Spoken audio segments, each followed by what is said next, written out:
Bueno, nuevamente entonces la idea es hablar un poquito acerca de intervenciones quirúrgicas en casos de infecciones oculares.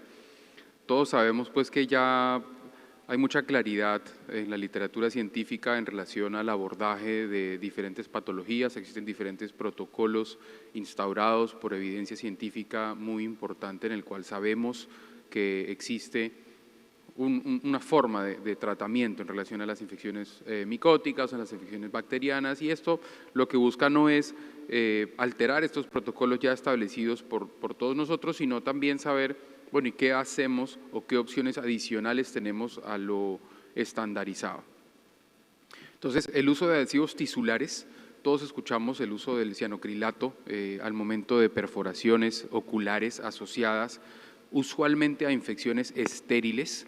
Sin embargo, pues es una herramienta que está disponible, literal es la, no sé aquí cómo se llamará, pero es la gota mágica que utilizamos para poder hacer pegamentos pues en la casa o en alguna cosa de forma particular, y podemos utilizar este pegante para poder sellar estas heridas, como le digo, usualmente estériles. Se utilizan en heridas pequeñas de 3 o menos de 3 milímetros. Es una alternativa como una emergencia, es una alternativa transitoria para poder solucionar un problema. Como ventaja, pues es que es muy económico, es fácil de utilizar, se puede realizar en la lámpara de hendidura, colocando un poquito del pegante dentro de una aguja 27 y con el mismo inyección al colocar en el émbolo o al colocarlo en el cuerpo de la aguja, inyectarlo en la superficie o colocarlo a través de la aguja en la superficie ocular de forma muy delicada. Definitivamente tiene un riesgo de toxicidad intraocular o epitelial. ¿Cuál es el beneficio? Pues que él se seca de forma inmediata, normalmente no llega a ingresar a cámara anterior, sino lo que hace simplemente genera un sello automático en la superficie.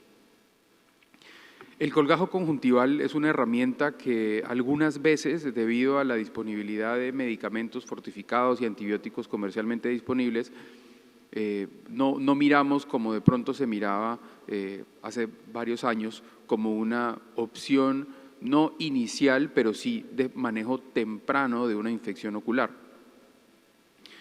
Se puede utilizar para infecciones, para perforaciones pequeñas o infecciones que no estén respondiendo al uso del antibiótico o del medicamento de elección. ¿Cuál es el beneficio principal? Pues la presencia de vasculatura en la zona infecciosa para poder prevenir mayores complicaciones como agrandamiento de la lesión o perforaciones oculares. En casos de perforaciones periféricas o pequeñas, se utiliza como un puente o como una medida transitoria, usualmente para más adelante realizar un trasplante corneal. No proporciona un soporte estructural. Si tenemos una córnea perforada, una córnea con un defecto grande a punto de perforarse, esto igual se puede perforar y generar un estafiloma anterior. Y tener en cuenta, además, también como una perla, digamos, quirúrgica, es tratar de preservar o de mantener el limbo corneal del paciente, que normalmente no va a estar afectado. A mí personalmente me gusta hacer muchos recubrimientos conjuntivales bipediculados para poder tener un mejor soporte vascular, sobre todo en unas infecciones que hoy en día cada vez vemos que son más resistentes al uso de los tratamientos convencionales.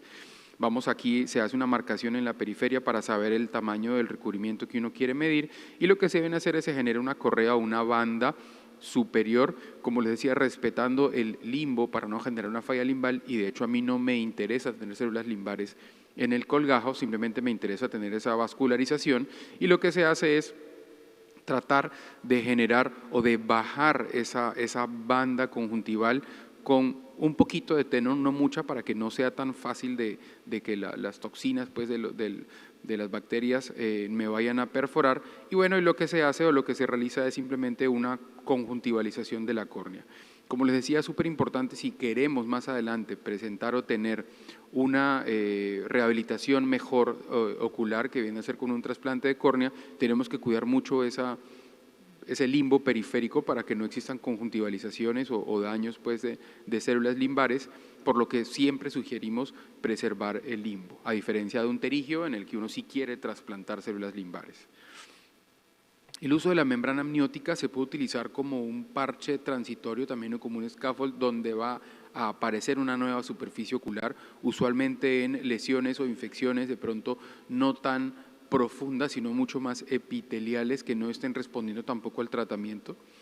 Nosotros contamos con membrana amniótica criopreservada en el banco de multitejidos, y lo que busca es la repitelización de las úlceras resistentes al tratamiento. Va a ser útiles en casos de queratitis crónicas o en úlceras estériles debido a las propiedades antiinflamatorias y promotoras de la cicatrización.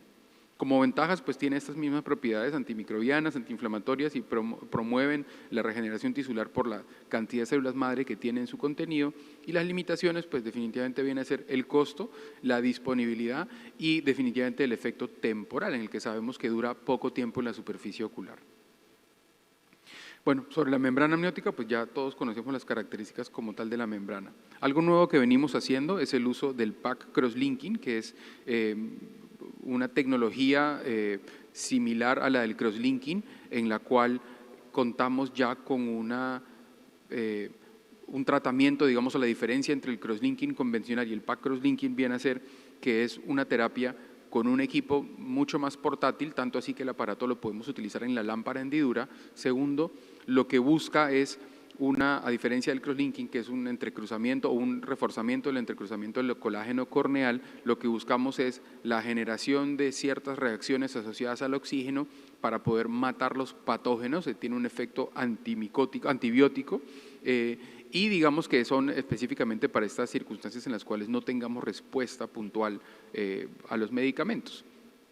Ahora, la diferencia es que, a diferencia del crosslinking, esto es mucho más superficial, no es un crosslinking que penetra la totalidad de la córnea, sino tiene una profundidad menor, y también, a diferencia del crosslinking, que tiene un diámetro final estandarizado, se puede modificar el diámetro y hacerlo mucho más focal para no irradiar toda la córnea, sino únicamente el área de la lesión. Vemos aquí en las imágenes de unos pacientes que tenemos unas úlceras multidrogo resistentes que no responden al tratamiento, y como en el posoperatorio del segundo mes tenemos una córnea leucomatosa, tenemos una córnea opaca, pero libre de infección. Existe evidencia científica acerca del crosslinking para el uso de las infecciones. Ya eso viene utilizándose de mucho tiempo, y estos equipos, como les digo, lo que hacen es mejorar o personalizar un poco más las opciones que podemos obtener. También ya hemos escuchado mucho acerca de la terapia fotodinámica con rosa de Bengala, que aún no está comercialmente disponible, pero todos escuchamos los trabajos del doctor Ahmed con el Bascom Palmer y lo bien que funciona o los resultados satisfactorios que ellos presentan en pacientes en zonas tropicales como puede llegar a ser Bucaramanga, y como con toda seguridad también República Dominicana, pues seguramente las infecciones que tenemos muchas veces son muy resistentes. El trasplante de córnea penetrante o algún tipo de técnica lamelar realizada en queratitis microbianas definitivamente tiene un difícil pronóstico, un difícil manejo en el posoperatorio, no es la herramienta de primera elección. Definitivamente siempre un trasplante va a buscar tener una finalidad pues visual, o en todo caso de tectónico en pacientes pues que no tengan un pronóstico visual, pero en los temas de infecciones pues tenemos el temor de las recidivas. Por lo tanto, lo dejamos pues como última opción en casos en los cuales veamos que no hay una progresión y que querramos de pronto no, por alguna razón, evitar pues un recubrimiento conjuntival, que vendría a continuar siendo la primera elección.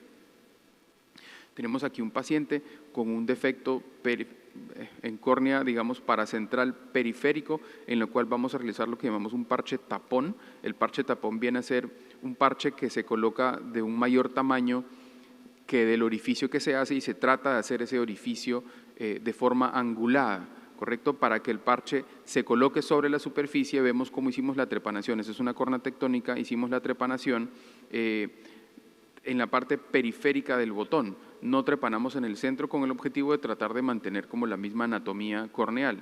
Y lo que se hace es, se pasan unas suturas no directamente al botón, sino en la periferia, y esas suturas se cruzan, se llevan al lado opuesto, al lado extremo, con el objetivo simplemente de tratar de inducir un menor defecto residual o un menor astigmatismo. Entonces vemos cómo las suturas se van a generar en la periferia y van a cruzar. Lo que está enterrado en la córnea es la sutura periférica y se cruza hacia el extremo, se pasa en la periferia y vuelve y se cruza, y se realiza múltiples pasos con el objetivo, como les digo, de generar pues esa sensación de un taponamiento.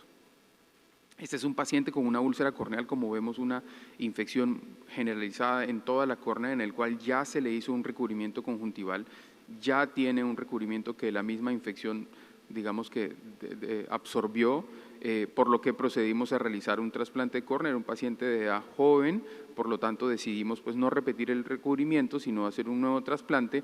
Tener mucho cuidado, como son pacientes que no tienen cámaras, realizar un marcado importante, poder teñir el borde del trépano para saber, en caso que no exista una perforación, un corte adecuado, continuarlo con el uso de tijeras o, como vieron, con la ayuda de un 15 grados inicialmente, para proceder pues a retirar todo el foco infeccioso, o al menos toda la matriz estromal o del absceso intraestromal. Se procede pues a realizar el trasplante de córnea convencional. Tratamos de dejar el cristalino para tratar de no generar una comunicación con el segmento posterior, por lo que hay un cuadro infeccioso y más adelante pues se le da un manejo posterior. Entonces, esta es la imagen del paciente en el posoperatorio del día 1. El paciente evoluciona bien. Como les digo, hay que tener mucha cautela al momento de realizar un trasplante corneal en un proceso infeccioso, pero muchas veces nos vemos casi en la obligación de poder darle un mejor pronóstico visual a ese ojito. Y nuevamente invitarlos al curso de oftalmología de este año de la Foscal. Muchas gracias.